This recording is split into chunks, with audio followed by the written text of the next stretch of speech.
Hay algo que el ser humano hace desde siempre, incluso si dice que no es religioso, y es que necesita convertir cosas en sagradas. No me refiero a respetar a Dios, me refiero a otra cosa, a esa urgencia de tomar algo visible, un lugar, un objeto, un gesto y decir, aquí sí, aquí Dios me escucha más. Como si lo espiritual necesitara una superficie, como si la conciencia necesita un punto fijo donde apoyarse. Lo ves por todas partes y aquí en Roma podemos conseguir muchos ejemplos. Puertas santas, un pesebre santo, una piedra, como si la esperanza estuviera encerrada en madera antigua. Algunos buscan un manto, una tela, una reliquia, como si la fe se pudiera comprobar por contacto, o como si el alma necesitara evidencia con los dedos. Aquí está el punto. La pregunta no es si la gente lo hace. La pregunta es, ¿por qué lo hace? ¿Por qué nos tranquiliza tanto tocar algo y llamarlo santo? ¿Por qué sentimos que si hacemos el gesto correcto, en lugar correcto, con el objeto correcto, entonces Dios estará más cerca? ¿Es fe o desesperación buscando control? ¿Es devoción o es una forma sofisticada de negociar con la culpa? Porque cuando la culpa pesa, el ser humano busca escalas. Si hago esto, tal vez Dios me perdona. Si camino aquí, tal vez empiezo de nuevo. Si toco esto, tal vez siento paz. Quiero llevarte conmigo a uno de estos lugares bien famosos y visitados por peregrinos católicos romanos.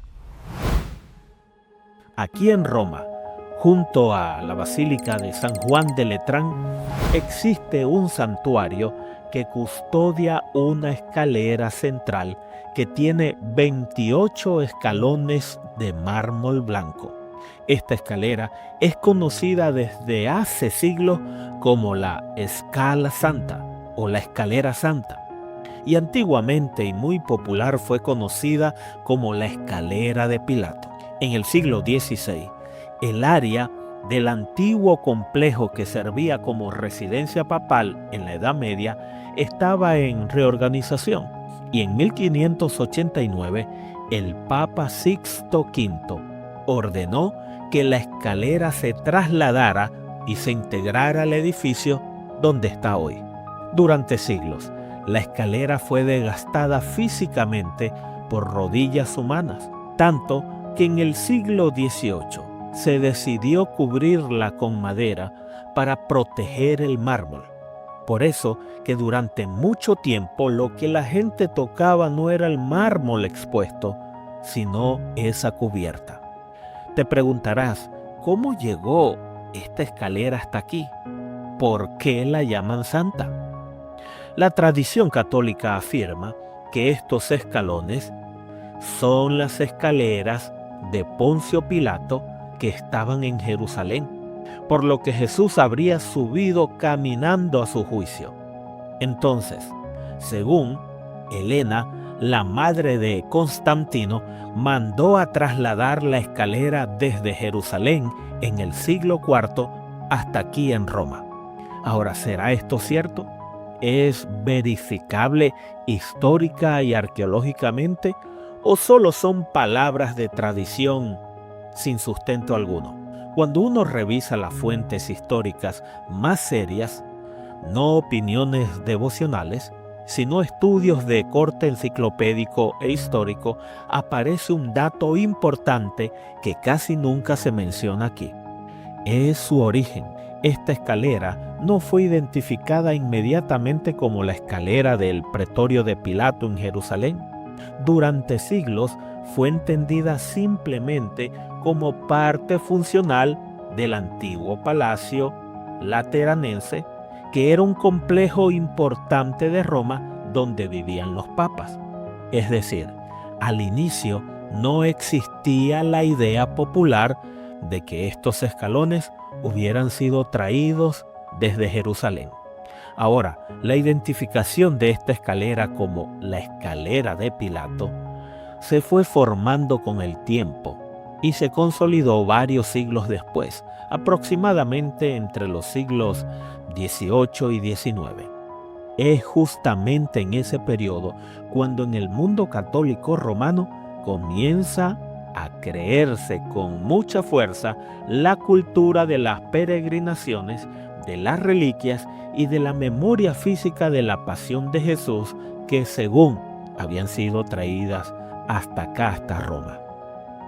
Así que todo esto nace de una tradición devocional que fue tomando forma a medida que las personas buscaban lugares concretos donde expresar su fe, su arrepentimiento y su deseo de perdón. Si uno se queda solo con la emoción del lugar, esto se vuelve simple. Subes, lloras, sientes y ya. Por un lado, la gente no sube estas escaleras porque haya leído un expediente arqueológico. Las sube porque cargan culpa, dolor, miedo o el deseo de empezar de nuevo. Y necesitan un acto físico que les diga, no solo lo pensé, sino que lo hice. Esa necesidad de tocar algo que hayan llamado santo, aunque no lo sea. Al cruzar estas puertas, lo primero que podemos notar es que la gente baja la voz. Algunos se quitan los zapatos, otros se arrodillan sin decir nada. Frente a nosotros están los 28 escalones, alineados uno tras otro, protegidos hoy, pero claramente marcados por siglos de uso. Aquí esta escalera no se sube caminando, se sube de rodilla. Personas de todas las edades comienzan el ascenso lentamente. Cada escalón es una pausa. Muchos se detienen unos segundos, otros apoyan la frente y otros cierran los ojos. Hay quienes murmuran oraciones casi imperceptibles. Hay otros que con lágrimas no se esconden, sino que en el silencio dicen más que cualquier palabra. Algunos llevan fotografías en la mano de sus familiares, de sus hijos, de sus padres, esposos, parejas, para las personas que ya no están o que están pasando por algo difícil. Otros aprietan un rosario, otros simplemente suben con la mirada clavada en el siguiente escalón, como si cada uno representara un peso distinto que necesitan soltar. Ahora, los evangelios nos dicen que Jesús fue llevado ante Pilato, fue interrogado, juzgado injustamente y condenado. El texto no se detiene a describir escaleras, ni escalones, ni recorrido físico. El foco del relato del Evangelio no está en por dónde caminó Jesús, sino en lo que estaba ocurriendo allí. El inocente siendo juzgado, el justo cargando con lo que no le correspondía, y Dios permitiendo que la injusticia humana llegara a su punto más oscuro. Jesús no sube al juicio para ganarse la salvación de nadie con esfuerzo humano. Él entra al juicio para asumir lo que nosotros no podemos cargar. Y aquí empieza el choque con nuestra lógica, porque nosotros tendemos a pensar, si subo, si hago, si sufro, si pago, entonces me acerco a Dios. Pero en el Evangelio de Jesús ocurre lo contrario. Dios es quien desciende para acercarse al ser humano. Y esa idea no es nueva. Está sembrada desde muy temprano en la Biblia. Por ejemplo, en Génesis 28 encontramos la historia de Jacob. Él está huyendo, está cansado, con la mente llena de culpabilidad por el engaño que había hecho.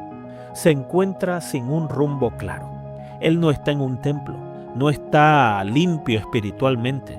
Está durmiendo en el suelo, usando una piedra como almohada, y allí tiene un sueño. Sueña con una escalera que está unida con el cielo y la tierra, y ángeles de Dios suben y bajan sobre ella. Y Dios arriba, no regañándolo, sino reafirmando una promesa para Jacob que se encontraba en esa situación. Ahora, un detalle clave: Jacob no sube por la escalera, no la escala, no la conquista. La escalera está allí porque Dios la pone, no porque Jacob la construya. Siglos después, Jesús retoma esa misma imagen, y aquí es donde todo se ilumina cuando le dice a Natanael: de ahora en adelante verán el cielo abierto y a los ángeles de Dios subir y bajar sobre el Hijo del Hombre. Juan 1:51. Jesús no dice verán una escalera, dice algo mucho más fuerte. La escalera ya no es un objeto, ya no es un lugar, ya no es un rito. La escalera soy yo, dice Jesús. Es el Hijo del Hombre. Eso significa que el acceso a Dios ya no pasa por subir de rodillas, ni por recorrer un camino físico, ni mucho menos por repetir un acto esperando alivio de conciencia. La escalera es Cristo, el único mediador, el único que nos conecta con el cielo. Y Jesús, solo Cristo, es el que conecta el cielo con la tierra. Cuando convertimos escaleras, puertas, paredes, gestos o lugares en el centro, sin darnos cuenta, estamos diciendo: yo hago el movimiento hacia Dios. Pero el Evangelio insiste en otra dirección. Dios hizo el movimiento hacia nosotros, no nosotros hacia Él. Ahora, ¿estamos usando símbolos para recordar a Cristo o estamos usando símbolos para reemplazar lo que solo Cristo puede hacer? Porque cuando el símbolo ocupa el lugar del Salvador, la fe se convierte en una carga. Pero cuando Cristo ocupa el centro, incluso el cansado, el culpable y el quebrado tienen acceso sin escalones que subir. Muchos vienen a lugares así con una idea por dentro, y aunque no la digan en voz alta, lo sienten. Si hago esto, tal vez Dios me bendice. Si sufro un poco, tal vez Dios me perdona. Si subo estos escalones, tal vez mi familia cambia. Tal vez mis hijos están protegidos. Tal vez Dios me mire distinto. Y lo entiendo, porque cuando uno ama a su familia y siente miedo, uno busca garantías. Cuando uno carga una culpa, busca alivio. Cuando uno está desesperado, busca algo que pueda controlar. Pero escucha esto con calma. Dios no se compra. La bendición no se negocia. El perdón no se paga. Si hoy estás buscando bien para tus hijos, para tu matrimonio, para tu casa, no intentes pagarle a Dios con gestos. No pongas tus esperanzas en una escalera, en una piedra, en una puerta, en una pared, en un acto físico que se siente sagrado, porque el Evangelio es más fuerte que eso. No necesitas escaleras para subir a Dios, porque Dios ya bajó a ti en la persona de Cristo. No necesitas un lugar específico para que Él te escuche. No necesitas un objeto para que Él te perdone. No necesitas ganar acceso. Necesitas a Cristo. Él es la escalera. Él es la puerta. Él es el mediador. El que conectó el cielo con la tierra, no con mármol, sino con su propia vida. Así que hoy, si te preocupa tu familia, haz lo que el Evangelio sí invita. Pídeselo a Dios de corazón, con honestidad, con lágrimas, si hace falta, con fe pequeña, si es lo único que tienes. Pero pídeselo a Él como un hijo, no como cliente, como alguien que confía en un padre, no como alguien que intenta impresionarlo o pagar una deuda. Y si hoy te pesa la conciencia, no te acerques por tus méritos, por lo que has hecho bueno. Acércate porque en Él encontrarás gracia. Porque el mensaje más escandaloso del cristianismo no es que exista un lugar santo, es que en Cristo Dios abrió el acceso para el que no lo merece, para el que está cansado y para el que se siente lejos. Aquí en Roma hay escalones, pero el Evangelio te dice, no subas para ser aceptado. Ven a Cristo porque ya fuiste buscado.